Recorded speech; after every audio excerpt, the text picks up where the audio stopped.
Hi, today I can share some additional info about the Sony ZV-E1 that will be announced on March 29 and also share the first tiny low resolution picture of that new camera.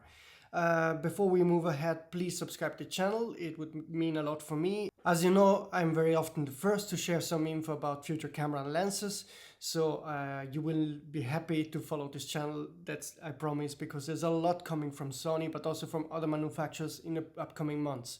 And now let's move on to the new confirmed Sony ZV-E1 specs. First, the autofocus is from the Sony a7R5, but it has even better detection. At the moment the body overheats a lot. I don't know if there is some kind of issue with the beta firmware, but this is what I've been told from a tester. There are lots of new AI features and it's very innovative. I've been told the camera has some new features that are first for Sony, and the price is likely below $2,500. Now let's move on to a very small leak of that camera. I'm sure this is the Sony ZV-E1. It's the only problem is that you really see nearly nothing, but this is the image I got. It's from a tester. He's testing the Sony ZV-E1.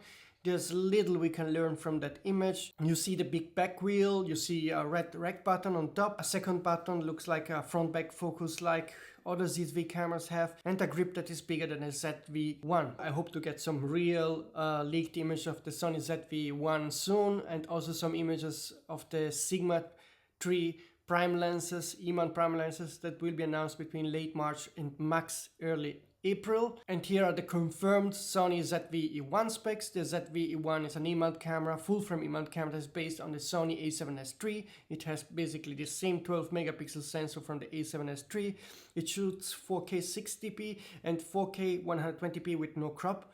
But it appears that the 100p function will be available only later via firmware update. It has no pixel binning, 409K ISO, the autofocus from the a7R5 but with even better detection. The body overheats at the moment, but hopefully it will be fixed with the official 1.0 firmware update. There are lots of new AI features and in general it has some very innovative new features.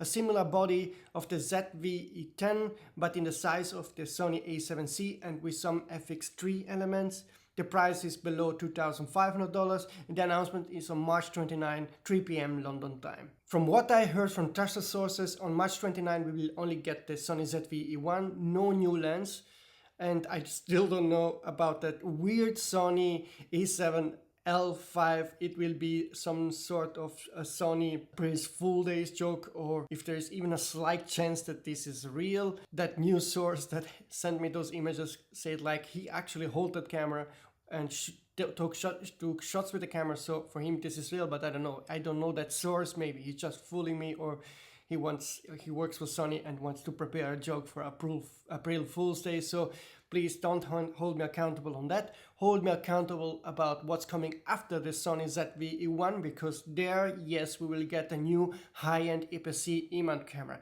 And I hope I will get early hints about the possible specs of that camera soon to see if it will be a sort of A6 7000 with 26 megapixel sensor or some more innovative, a different A7000 mini A1 alike camera. So this is it as of today. I see you soon.